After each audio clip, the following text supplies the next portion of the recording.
Hi everyone, this is Koinzell here. So I finally have the weapon comparison guide ready. Been busy with my personal and work stuff.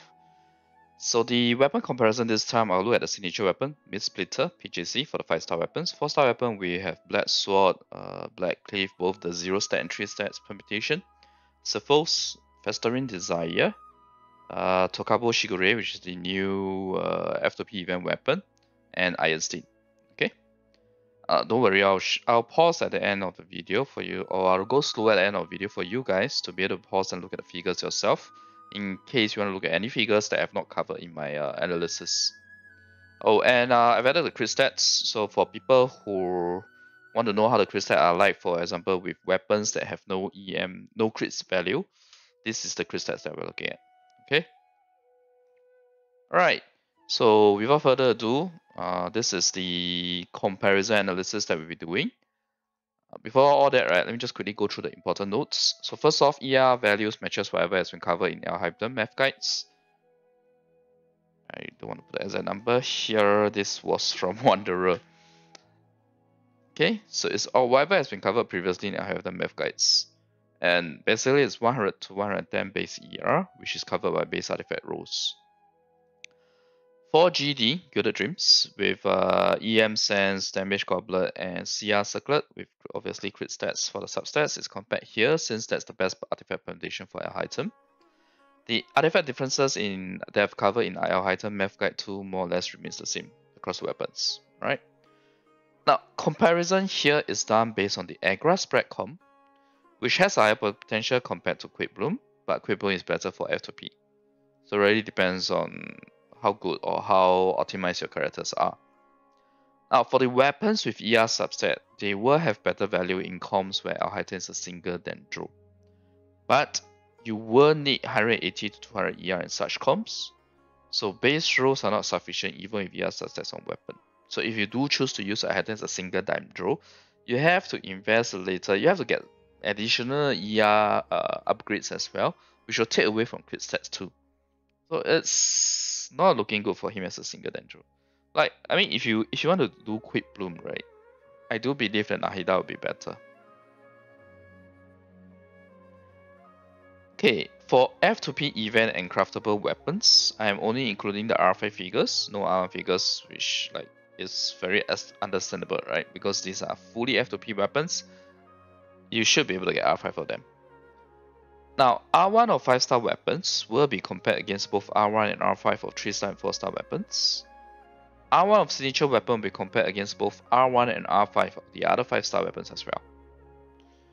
I know not everyone will have R5 or 5-star weapon, right? Which is why I also compare the R1. Alright, I mean just so that you know. In case you're like me, you used to pull in case you're like me where I used to pull R5 but I stopped. You know, then you have that basis of comparison. Now, any weapons that are excluded are likely because I don't think they perform that well for this character, or they are underutilized for this character, and/or time constraint. Alright? So that is the important notes. Let us talk about Mistsplitter. So for Mistsplitter, before I go into the comparison, let's look at the updated rotations and also why there's a C6 18-second fixed alternative rotation here. If you're sure you will catch this. Yeah, you see that there's an additional C6 on top of the usual 18-second that I covered in the previous math guides as well as a 22-second. I'm adding a 18-second fix. Now the fix here doesn't mean that a issue or error was fixed. It's fixed in terms of less flexibility. And I'll talk more about it now. Okay. So this is the updated rotation for Mistsplitter. You'll notice that there's actually no change. I can tell you that there's no change for the 3 rotations I covered in my previous math guides. But you see here that there's an alternative, which is the fixed that I was talking about, where the portion in red is the change. Okay, it's very, very straightforward. So instead of doing an N3, we do an N1 and we move on to the queue immediately. And that allows you to do additional N2 at the end.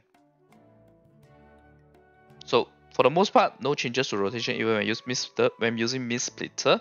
However, there's an alternative C6, the fixed rotation, where you focus even more on optimizing your 18-second rotation. But downside is that you cannot opt to go 20-second mid rotation, because the moment you go here, the moment you don't choose to do an N3, you choose to do an N1, you won't be able to go 22 seconds because your number of the projections will be lower, which means your C1 reducing your E to be ready to be used in the 22-second rotation is no longer there. This is what I'm talking about when I say it's fixed. There's no flexibility to go 22 seconds. The moment you decide to drop your entry and go for just an N1, you will always be doing 18 seconds. Your C1, your E will not be ready. Okay, your E cooldown will not be ready to do a 22 second when you do this.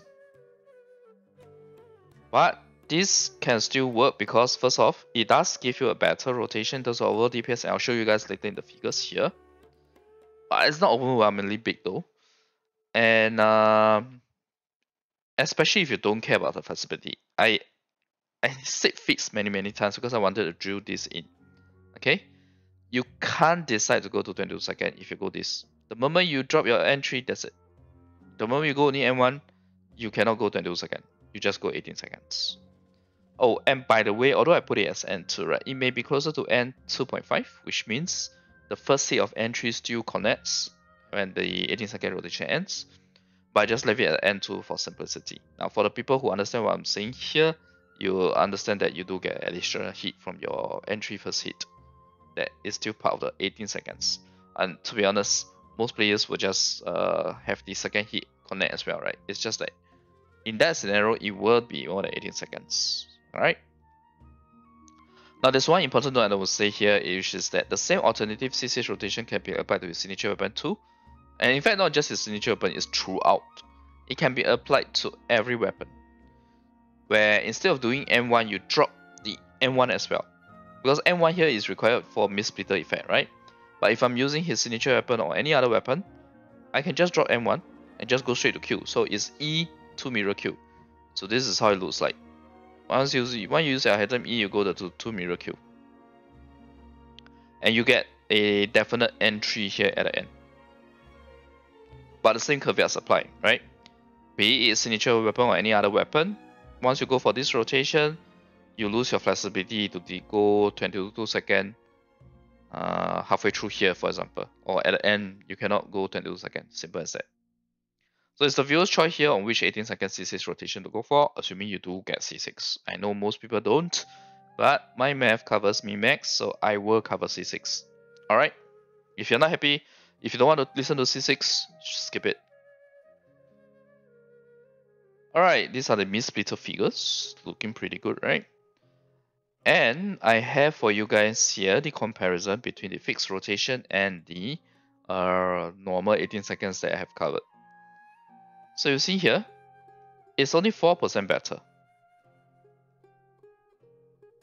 I mean, it's still better, right? It's 4% better. So it's not that huge of a difference. So in scenarios where you know that for sure 18 seconds you can clear, you just go ahead. If you want that flexibility to decide to go to 22 seconds, then you can go for the normal 18 seconds rotation, the one that I covered in previous math guides, instead of this fixed rotation. Alright, I don't want to spend too much time talking about this because after all it's C6. Yeah. But I hope this helps explain why I have added a row here that's called fixed, and the figures are all throughout for the weapons. Okay. So let's look at the actual comparison itself. At C0, R1 Mistsplitter is 8% behind R1 Folia, which is a signature weapon, while R5 Mistsplitter is actually 5% better than R1 Folia. Okay, R5 Mistsplitter is actually 5% better than R1 Folia, which is kinda expected, right? Because like Mistsplitter isn't on the standard banner. It is still a limited weapon. It's a very good limited weapon. So R5 Mistsplitter being 5% better than R1 Folia isn't surprising. However, at C6, while R1 Mistsplitter, you start to see a difference where Folia starts to perform better at than Mistsplitter as you scale with constellations. So R1 Mistsplitter is 9 to 12% behind R1 Folia, but it's actually reversed now at C6 where R1 Folia is 0.5 to 3% better than R5 Mistsplitter. So if you're someone who intended to get C6 Alhaitham, just know that the signature weapon even at R1 is better than the R5 Mistsplitter. But if you intend to start at C0 and you have R5 Mistsplitter and you don't want more PGWS, you can skip R1 Folia. But if you intend to go C6, R1 Folia is better than R5 Mistsplitter. So it's up to you whether you can accept the difference, right? I mean, it's not that big of a difference. Especially if you don't want more PGWS, so you don't want to pull for R5 Folia, you just want an R1 Folia. Oh, sorry, you don't even want an R1 Folia because you don't want more PGWS. Then, by all means, just use your R5 Mistsplitter, even at C6. Now, for the mega whales who go C6 R5, R5 Folia is 16% better than R5 Mistsplitter. So viewer's choice, whether you still want that 16% difference. But honestly, just get R1 Folia if these do not apply to you. Okay? Alright, let's talk about PJC next. Now, on paper, PJC looks great, right? It looks pretty close to Folia crit stat wise, but instead of EM skilling, you get HP skilling and bonus attack, which unfortunately isn't great on Alhaitham because he skills very hard on EM. He skills harder on EM than attack, and he doesn't have any HP skilling for that matter. So what this also means is that R5 PJC skills worse in comparison for him too. His strength is very bad, the R1 to R5 for Alhaitham, because he has 0 HP skilling. He skills harder on EM than attack. So at C0, R1 PJC is 9% behind R1 Folia, which is like 1% more. And R1 Folia is 5% better than R5 PJC. So you see here that instead of the R5 Mistsplitter being 5% better than R1 Folia, right, that kind of scenario, you see PJC actually falls off a lot, where R1 Folia is 5% better than R5 PJC. So the main reason why is because of the skilling of his PJC. It's really bad. And just look at this. It's like 47k and 48.7k or 49k, so it's about 1.7 to 2k difference. It's pretty bad for R1 to R5 scenario. Okay. Now, in terms of PJC versus Mistsplitter, obviously this should be very obvious, right? At C0, oh wait, sorry, I forgot to talk about C6. So at C6, R1 PJC is 7 to 10% behind R1 Folia, while R1 Folia is 3 to 6% better than R5 PJC. Okay. Now, in terms of PJC versus Mistsplitter, they're pretty much on par at C0 and R1. Although it's only about 1% lower, but yeah, you get the gist of what I'm saying, right? It's more or less similar between the two. But once you are talking about R5 PJC versus R5 Mistsplitter, then R5 PJC is a lot worse than R5 Mistsplitter by a whole 10%. And at C6, R1 PJC is actually 1 to 3% better than R1 Mistsplitter. It's a little surprising, right? So we talk about PJC being a worse skilling from R1 to R5. It's about on par with R1 Mistsplitter. But when you skill his constellations, when you go to C6, R1 PJC is actually 1 to 3% better than R1 Mistsplitter. So like if you're a C6 wheel, you don't really want to pull for the signature weapon for some reason, whatever reason it is. PJC actually serves you better. Although at C0, Mistsplitter is better. Alright. Now R5 Mistsplitter is approximately 3% better than R5 PJC even at C6. Which is expected because I just said and explained why PJC skills terribly from R1 to R5. Okay. So that's the 5-star weapons. Let me talk about the 4-star weapons. To split things along, I've split them into 3 categories. So you have the 4-star crit weapons, you have the 4-star weapons with ER substats or effects, and the 4-star weapons with EM substats. So let me talk about crit weapons first. Okay. So there's going to be 3 permutations here. You got the Black Sword and Black Cleave, 0 stat and 3 stat. Now, if you look at Black Sword, right, the stats on Black Sword are decent, but the effect is not that great for Alhaitham because NACA damage is pretty small, or close to the smallest in his overall damage, which is why the skilling from R1 to R5 is so bad. It's like a plus 2%. which is like from here to here, it's a plus 2%. So it's kind of a waste of the R5 Black Sword on someone like Alhaitham. Now I hope this also let you guys see why I did not include Haran in my weapon comparison, especially for the 5-star weapons. Because the R1 to R5 scaling is not going to be that great for Haran. But obviously, Haran will still be better than Black Sword if these two are your only options. Like, if you can somehow afford to give Haran to Alhaitham and your other option is Black Sword, then obviously Haran will still be better. Just looking at the stats, you know that it's better, right? Now, Black Sword, in terms of the comparison against his signature weapon Folia, is about one typical tier behind. So it's not too bad. I mean, it's okay for a 4-star weapon to be one typical tier behind a 5-star weapon, right? I mean, that's like an expected performance. Now, as for Black Cleave, as always, its effect is very conditional. Against a boss, you are pretty much always at 0 stats, while 3 stats are against mobs, and you need time to ramp up, okay? Because the stats, you only gain it from killing enemies, not hitting enemies. So you even need weak mobs mixed together with medium to strong mobs, so that you can quickly get 3 stats. So that's pretty bad for Black Cleave. And if you don't get any stats, at 0 stats, it's actually one of the lowest performance. It's 1.5 tier behind Folia, while at 3 stats, it's slightly worse than the Black Sword. So even after all that trouble of getting that 3 stats, right, it's still slightly worse than Black Sword. But to be fair, I suppose Black Cleave can be considered a F2P weapon, but Black Sword isn't. Black Sword you have to spend. So I guess that's the difference. But if you ask me to choose between Black Sword and Black Cleave, I'll definitely say go Black Sword over Black Cleave if you are deciding between these two. So that's for the 4-star weapons. Let's talk about the ER substats or effects. So here's the thing. Even in a solo Dendro comp, Festering Desires 45 plus ER will still require you to get ER upgrades, which will again impact performance, right? R5 Festering is in fact the worst weapon here.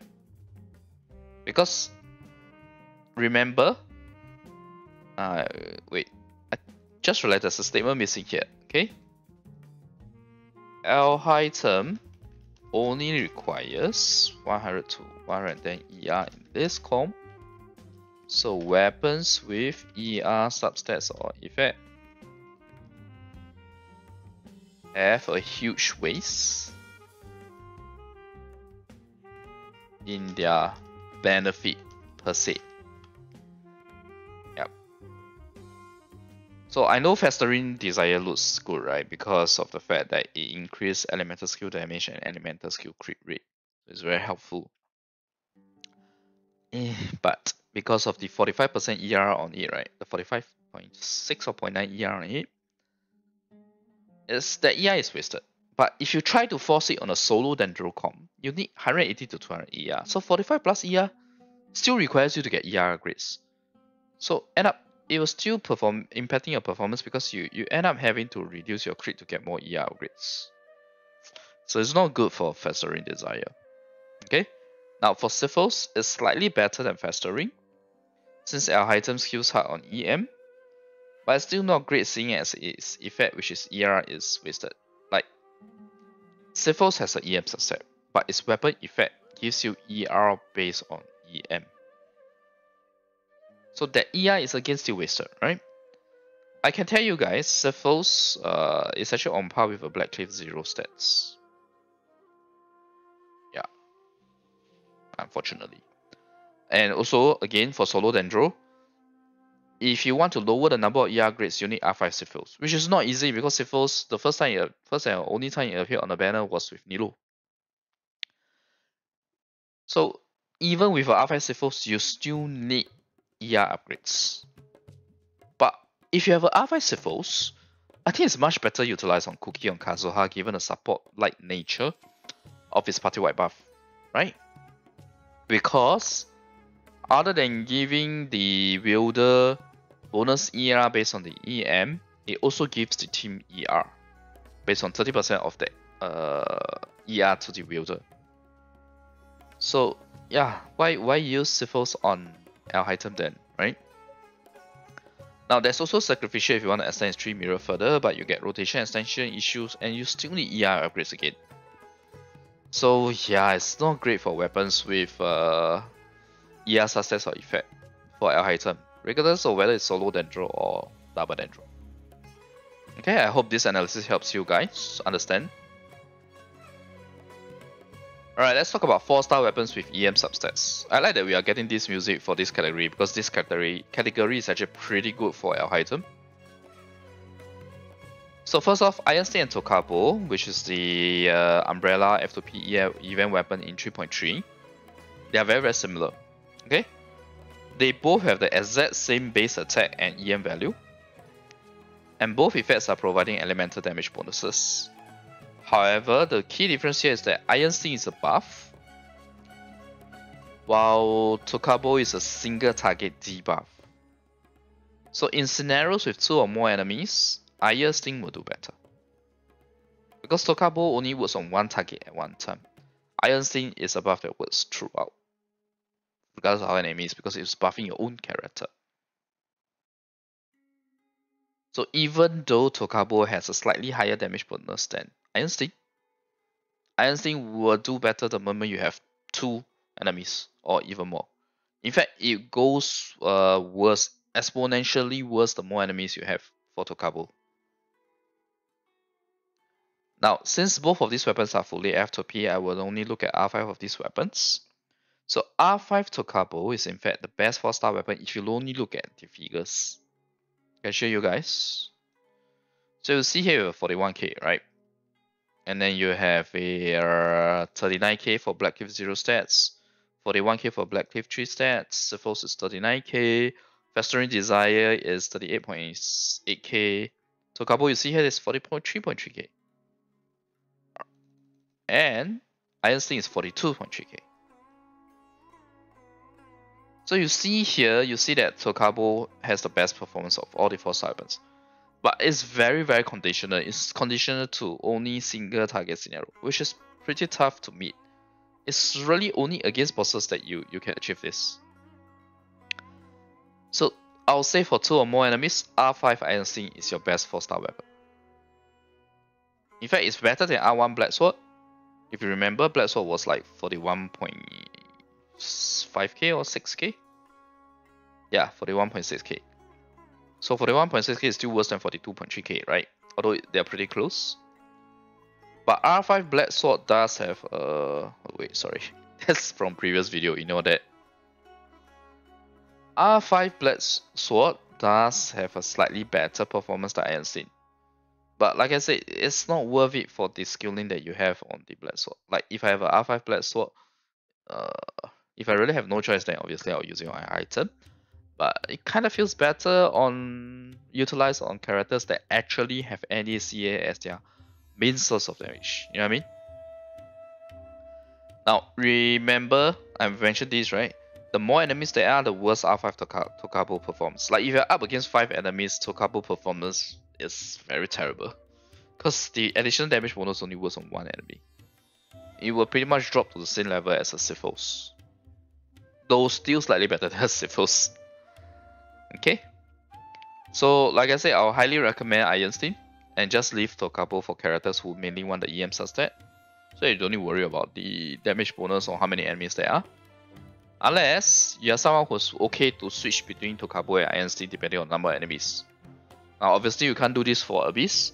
But let's say if you're doing content or events, you can afford to change the weapon here and there. Then you know, by all means go ahead and use Tokabo if you know you are up against a boss. Like maybe you're farming up against a boss, then just use Tokabo. But just bear in mind that Tokabo does have a 5-second downtime even if it's a boss. Tokabo lasts for 10 seconds but you only get the effect every 15 seconds. So there is a 5-second downtime. So it's still not as fantastic even against a single target. This is very important thing to note. Alright. So let's go into the conclusion itself. I talked so much about all the different categories, different 5-star weapons. Let's look at the conclusion. And conclusion, obviously, I'll give you guys a weapon ranking. So ranking is very straightforward. It's R5 of his signature weapon for Leah, then the R5 Mistsplitter, then the R1 for Leah, R5 PJC. Okay, I'm not going to read the whole thing. I don't think it makes sense for you to read the whole thing. You can look at it and understand it. Pause it if you need to. But the key things that you need to notice is that R5 PJC is more or less equivalent to R1 Mistsplitter, more just slightly better. And R1 Mistsplitter is just slightly better than R1 PJC, but more or less equivalent. Okay? And likewise, you have something here like the R5 Black Sword is slightly better than R5 ISD, but they're more or less the same. Stuff like that. So with this ranking here, I know that people may assume that, oh, then in that case, we should use Black Cliff because it's the best 4-star weapon. But please look at the analysis because I will talk about why it may not always be the case. In terms of the absolute math, if the conditions are met, yes, R5 Tokabo and R5 Black Cliff with 3 stats do perform well, but their conditions are not good for them. Now, before I go there, for 5-star weapons, R1 Mistsplitter and R1 PJC are 8 and 9% behind R1 for Leah respectively. So it's up to you to decide if there's a difference you can accept if you have PJC or Mistsplitter. If you have R5 Mistsplitter, it will perform 5% better than R1 for Leah at C0. And I think I better say that it's at C0. And you can choose to skip for Leah, especially if you don't want more PJWS.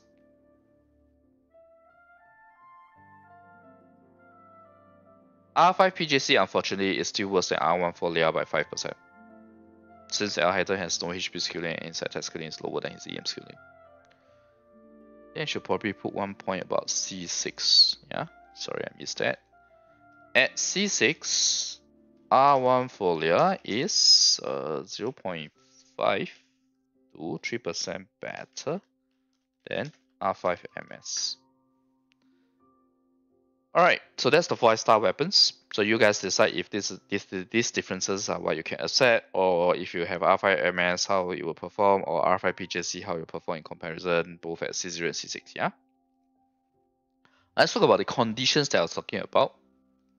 Maybe I should put an asterisk here just to denote that's a condition, yeah? Okay.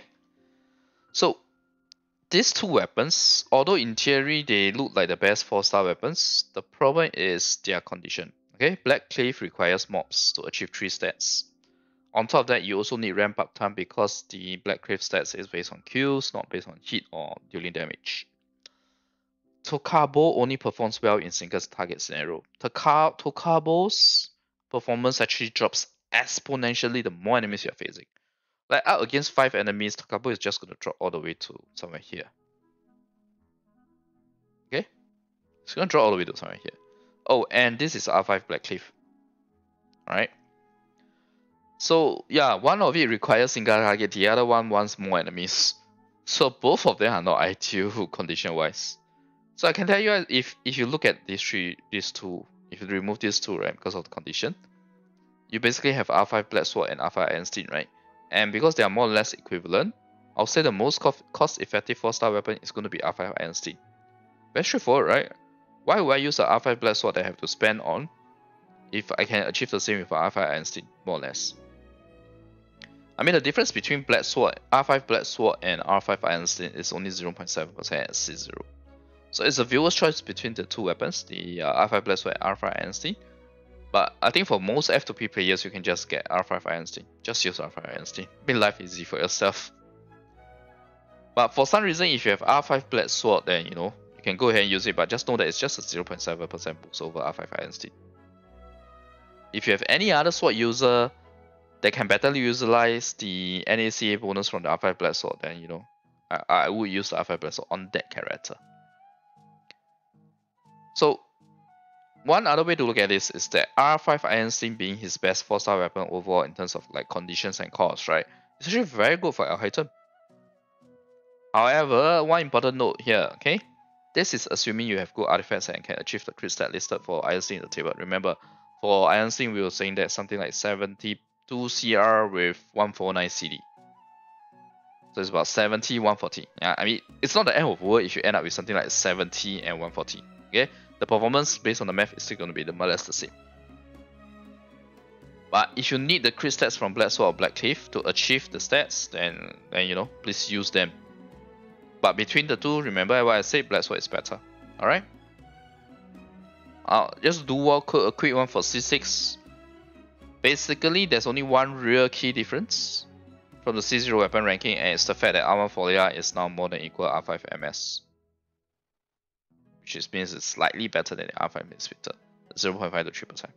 So it's up to spenders to decide whether they want to pull. Now I remember why this wasn't. Sorry. Now I remember why this wasn't up there, because it should have been here. I forgot to add it here. Oh, wait. So it's up to spenders to decide whether you want to pull for R1 Folia or just use R5 Mistsplitter. Now finally a look at the percentage figures for you guys to pause and refer if required, yeah? Alright, so this is how you read the table. It's very, very straightforward. You have two weapons here being compared. Folia R1 versus, when you see this means that this figure 8% here means that R1 Folia is better than R1 Mistsplitter by 8% because this is all R1, right? But when you go here, what this means is that the R1 Folia is 5% worse than R5 Mistsplitter. R5 is here. So that's simply how you read this. So it's R1 versus R1 Mistsplitter from C0 to C6, along with the different rotations. Here it's R1 Folia versus R5 Mistsplitter from C0 to C6, along with the different rotations. So what this means also is that you then have the against for PJC, then you have Mistsplitter here, right? Mistsplitter R1 versus Mistsplitter, sorry, Mistsplitter R1 versus R1 PJC, R5 Mistsplitter versus R5 PJC. Remember the bottom half is R5, and so on and so forth. So yeah, you can pause and you'll be able to see the comparison for 4 weapons here, which is Folia, Mistsplitter, BJC, and Black Sword. Now we move on to the Black Cleave. So for Black Cleave, right, there's 0 stats and the 3 stats. See the performance here.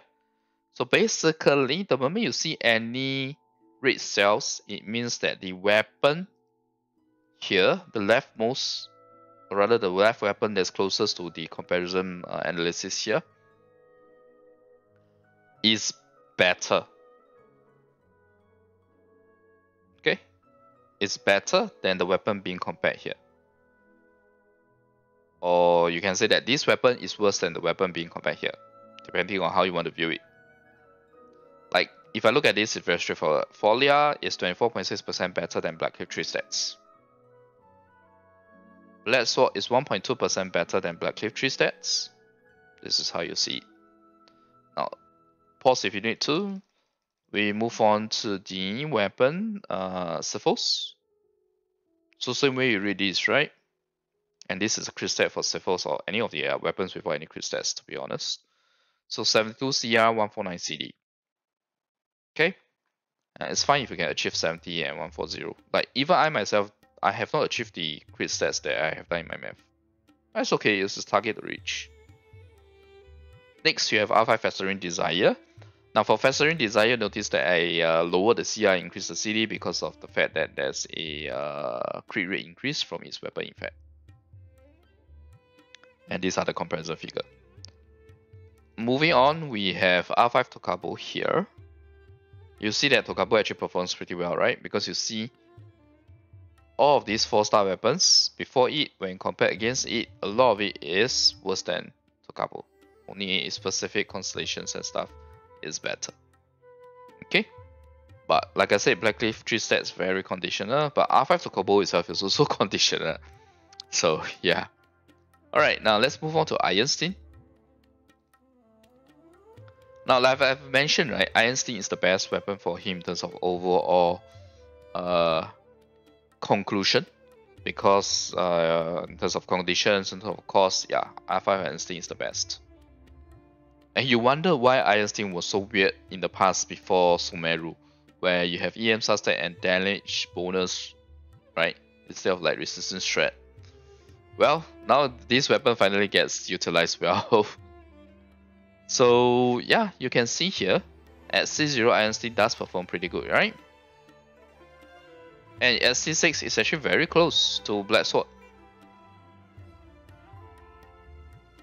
But for most of the weapons, it is better. It's only 2 4-star weapons where it's not as good, which would be Black Cliff 3 sets and R5 Tokabo, which are conditional anyway. So they don't always achieve these figures, these 2 weapons. They don't always achieve these figures. And Black Sword, like I said, is slightly better. No doubts about it, it is slightly better. Not as great. Okay. Alright, so I hope this weapon comparison has been helpful to you guys. I hope you have a chance to pause the figures accordingly. In terms of Alhaitham, what's coming next, I pretty much completed what I want to complete, except for the Constellation Refinement comparison. But I'm not sure whether I will get a chance to do this video, but at the very least, Constellation comparison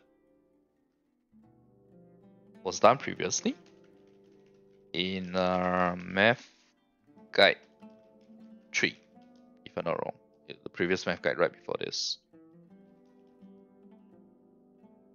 And it's simply C0 or C6. No in between. Okay? No in between. Don't bother getting anything in between. It's not worth it. And as for the weapon refinement, it really depends on what you have. And I've covered this in such great detail, so I think it should be helpful enough. Now, just one quick thing I want to talk about Alhaitham. Okay? If you only intend to use him in a quick bloom where he's a solo Dendro, I think you're better off saving for Nahida and spending your Primogens instead on either Raiden now or Yelan after Alhaitham, because those 2 are 2 of the best characters as well. I mean, Alhaitham's competition is really stiff, because you have Hu Tao Yelan after him, and now you have Raiden before him. So many good characters. So that's why I say if you're only intending to use him as a solo Dendro in Quick Bloom, you're better off just waiting for Nahida rerun if you don't have Nahida, or if you're Nahida, just use Nahida. If, however, you have the characters that I mentioned in my Agra spread call, and those characters of yours are built well, Alhaitham Agra spread is going to perform beautifully. Okay, that comp is going to be one of the highest DPS comps, because the potential of it is so high, provided you are able to optimize all 3 of them. Okay, I'm talking about potential here. If you do meet that, oh, there's a comp that's going to dish out so much damage. Alright, so anyway, I hope this quick note on the Constellation Refinement will help you guys, if in case I do not manage to do like the full video. And yeah, I'm gonna look forward to actually playing Alhaitham in a couple of days. Thanks everyone for watching. I'll see you guys next video. Bye.